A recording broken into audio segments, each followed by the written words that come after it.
Hello, good morning, and welcome to the Breakfast Express on MITV Plus. It's always a delight to be here with you, and the table is gearing up to deliver on a promise. Today is going to be an exciting one, but I'd like to let you know that Okwe is very much around, but he's looking very well, composed and everything. Is looking fresh and ready. I am not really feeling very good this morning. I'm kind of tired because the Strait of Hormuz, in my case, was bombarded by a karate bomb. My grandson who decided to sleep on my bed now his 2 feet were on my ribs Oh, and blocked the Strait of Hormuz, so there was no passage. was, This was he Iran or Oman? ah, not quite sure. I'm not quite sure. So, I'm kind of still a bit sleepy, but the show must go on. Okay, good to see you this morning. Well, it's a Thursday, so it feels good to be alive. More importantly, like you always say, you're always grateful to God for a voice that you have, and for over 4 decades, you've used that voice to speak truth to power. And that's why it's always a pleasure when we get to run this conversation every single day for the past 5 weeks. I mean, it felt like we started off yesterday, and then we roll the numbers, flip the calendars. So it's always a pleasure to do this with you every day. And of course, to everyone listening at home, I say good morning to you and welcome to the show. Yes, welcome to the show. All right, the Minister of Aviation and Aerospace Development, Festus Keyamo, on Wednesday disclosed key federal government interventions aimed at reducing the financial pressure on airline following rising concerns over the cost of Jet A1 fuel and the threat of service disruptions in the aviation sector. The meeting was convened in response to the sharp increase in aviation fuel prices, which operators say has become unsustainable. Kayamo stated that President Bola Tinubu has approved uh, generous discounts on certain outstanding fees owed to the federal government by airline operators. What an ingenious way to intervene without providing a direct subsidy. This is Bola Ahmed Tinubu for you. And, we don't really expect anything less. This is the man that we used to know, a man of great intelligence and strategy. And, for me, I know what I'm thinking right now, but I'd like to know your thoughts, okay? Uh, the president is a capitalist, and capitalists don't always like to spend money.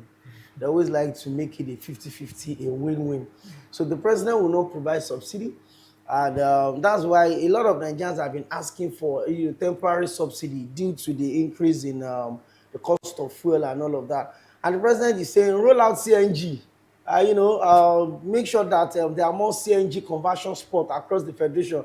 So the president does not have money to give you to say, yeah, take 10 billion or take 1 trillion and use it to know. But he says he will provide, alternatives for you to cushion the effect. That's why Effect. sometimes when there's flooding, they bring out rice. And when there's attack, they bring out rice. So instead of the president to, bring out money to solve some of those things, he would rather make you providing solutions for yourself easier. And sometimes, you know, for an economy that feels this cash strapped, I think that's probably one of the best ways to handle the situation. I agree. Yes, I've been clamoring for the president to introduce temporary subsidy in the case of our fuel, but the jet one is a luxury commodity. It's not everyone to fly in this country now. It's a big deal. And because the demand for it is getting higher every day due to the insecurity on the roads, a lot of people have to travel, and when they do, they have to fly. The cost of flight is going up. I was in Abuja over the weekend. I know how much I spent, despite the fact that I booked my flight more than a month earlier than I was traveling. I know how much it cost me to go to Abuja and come back. Usually that trip before now, maybe 2, 3, 4 years ago, probably cost me less than 150,000.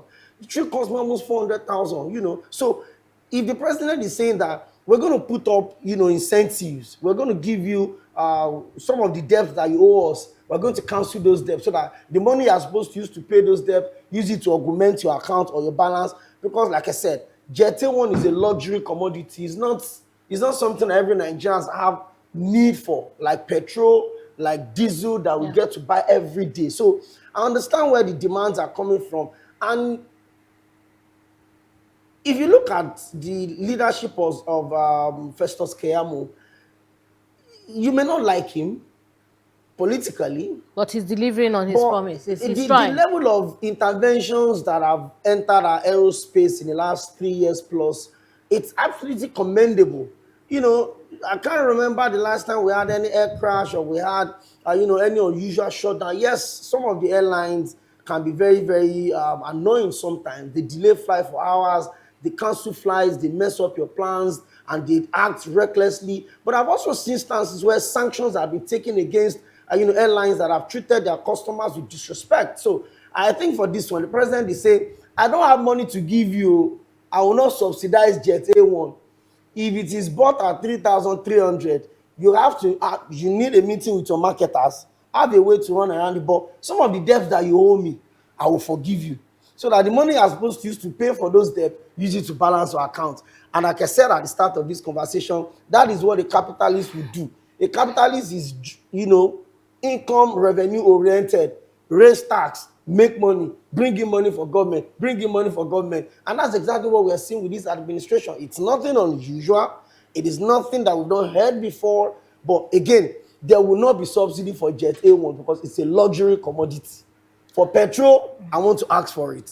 For diesel, I'll continue to ask for it. For kerosene, for the people that still buy kerosene, I'll continue to ask for it. For gas, I'll continue to ask for it. But you see this Jet A1, na big man commodity.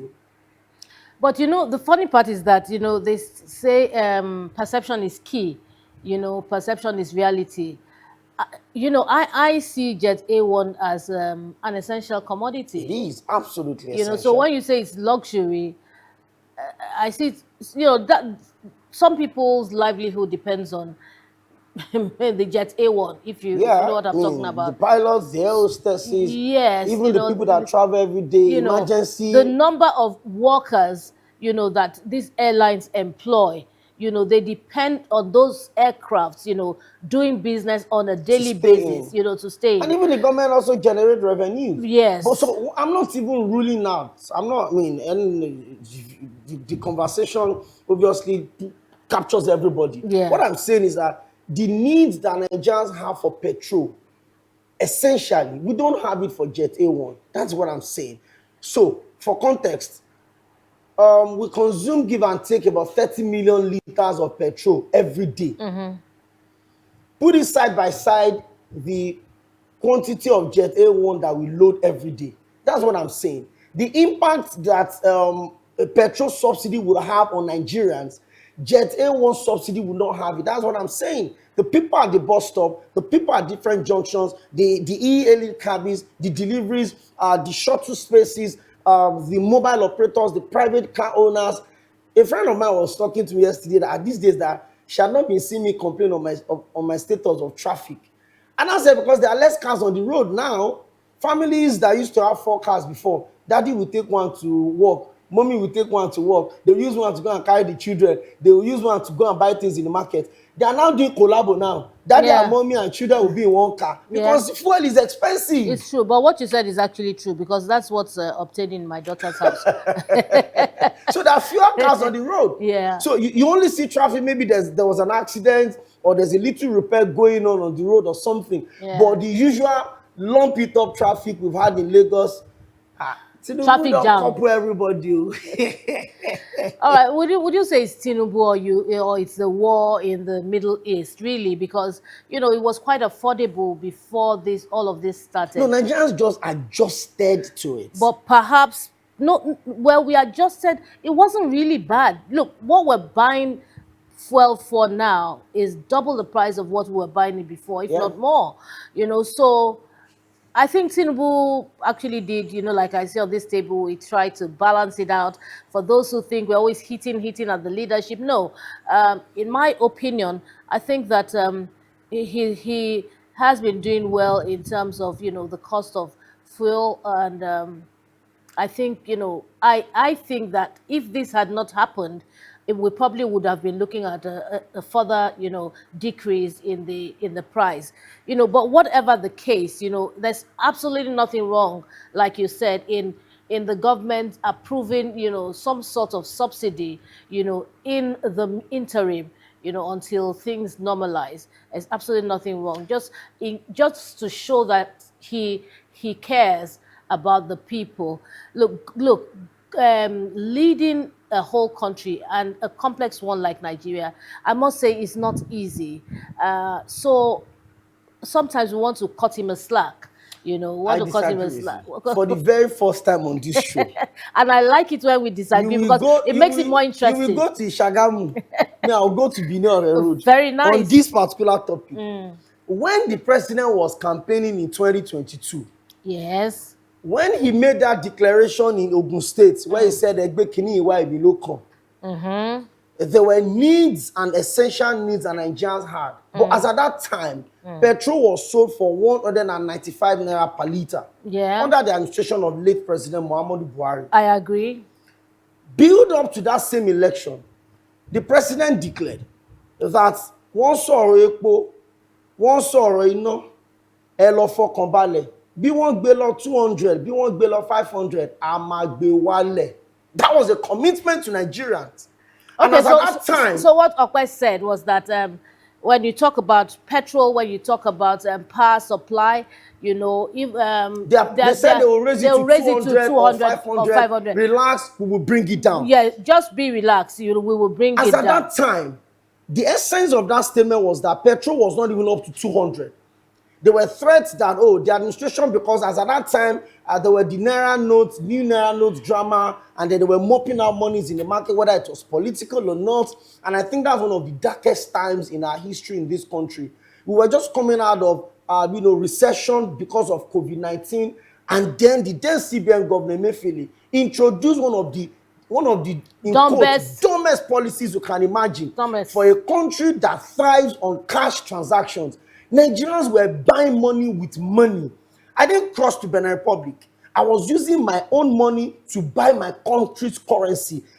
Usually when they introduce new notes and new currencies in countries, they celebrate. It's a big deal because people want to have, crispy notes to spend. It's a joy. But that phase was a dark phase in the history of this country.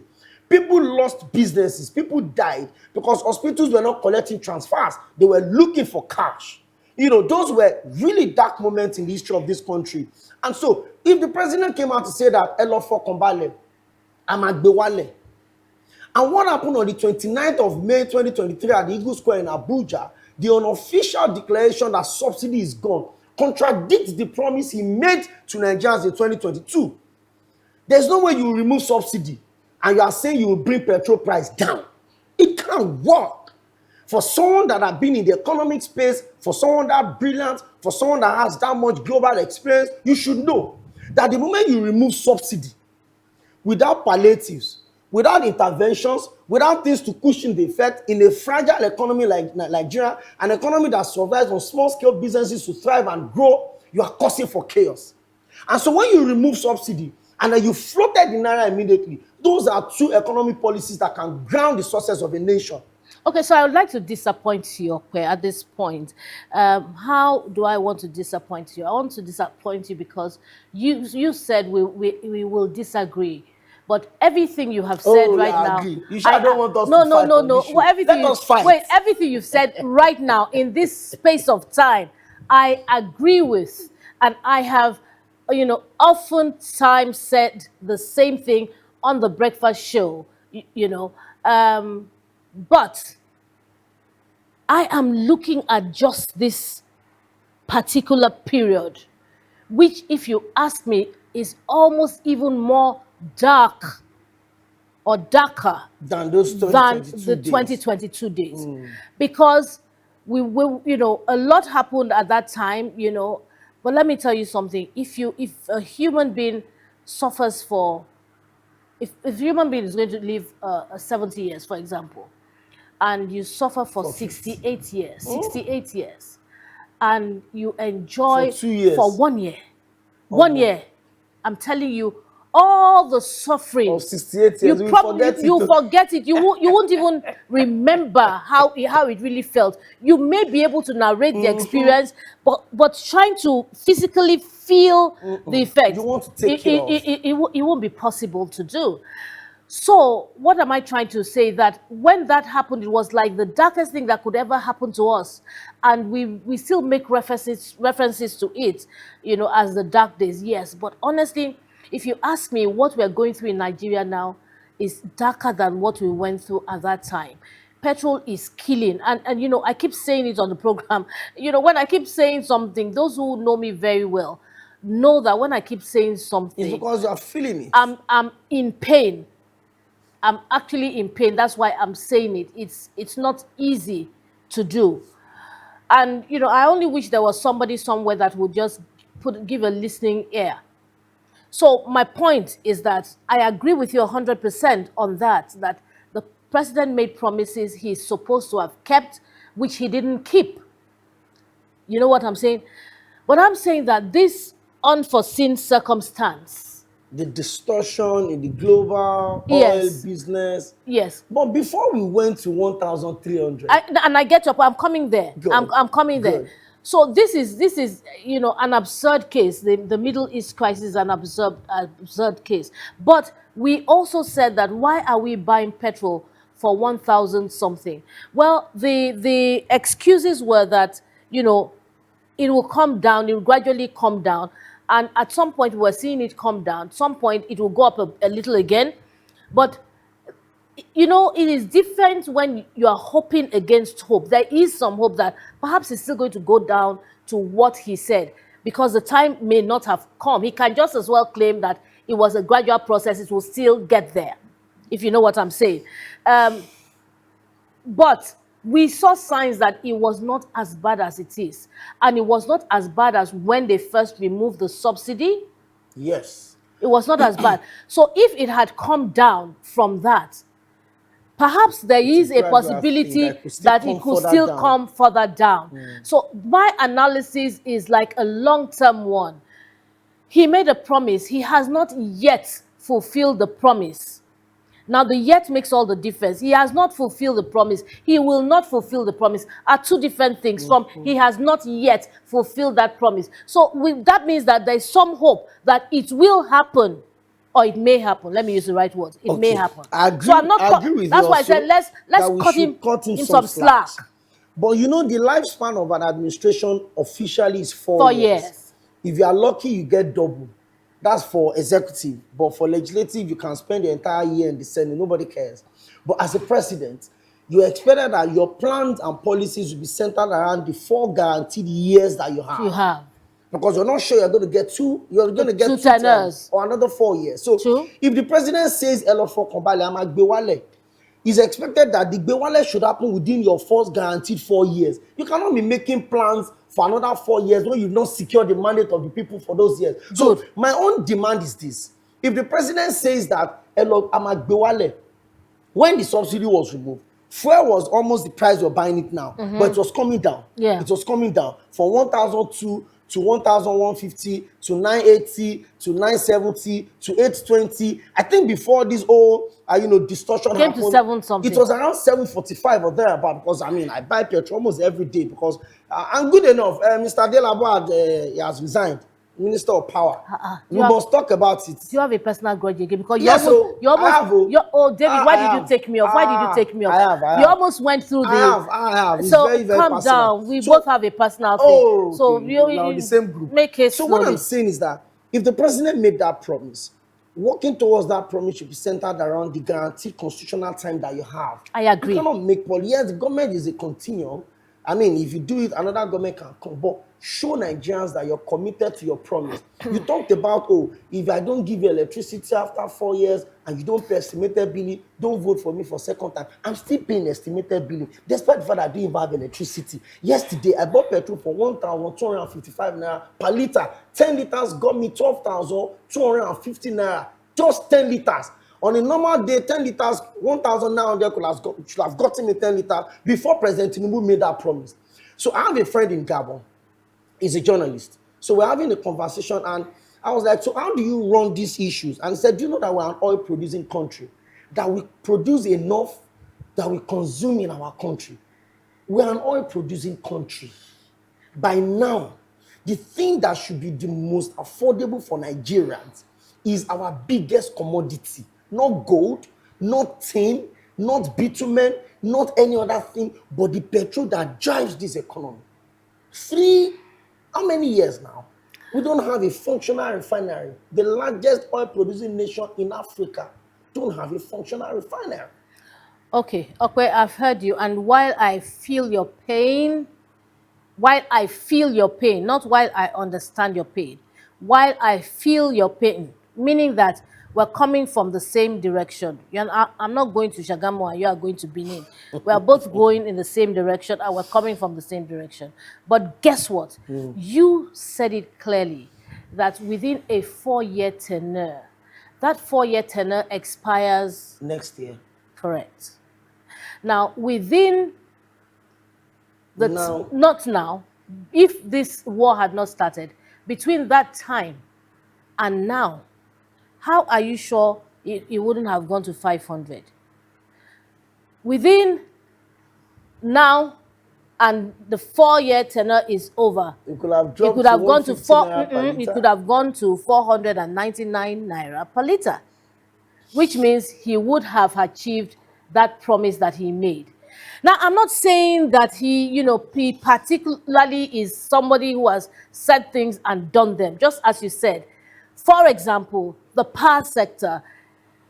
Now we can see some propaganda on social media and everywhere,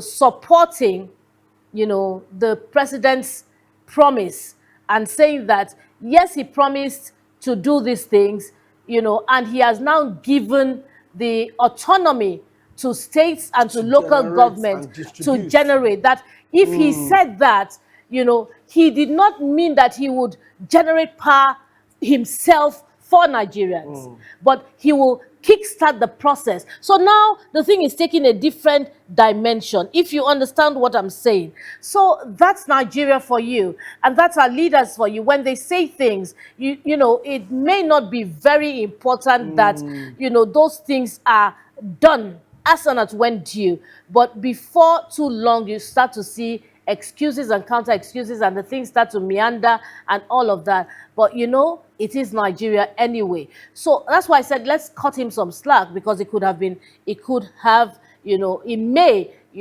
been a little better by now.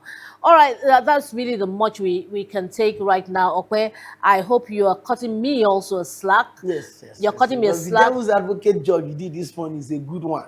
Okay. Yeah, it's a good So- one. They so should pay you for PR. Ah. It's a good one. I'm not PRing anybody. You don't pay me, because no, I'm serious. I'm not anybody's I friend understand. like that. I'm just joking. I know you're joking, but I'm just saying to anybody who is thinking that, she's talking in her favor. No, I'm not talking in anybody's favor. If you do well, you see well. If you don't do well, you don't just see well. That's our own plan here. I'm looking through the pages of So, the paper, and the most important story to me now When is we that get Minister there, of Power have resigned. when we get there, we'll cross that bridge. All right, that's the much we can take for now. We'll take a break right now, and when we return, it's going to be a whole lot more. I said the table was gearing up to be hotter than hot, hotter than fire. Yes, it is. All right, let's take this break, and when we come back, there's more.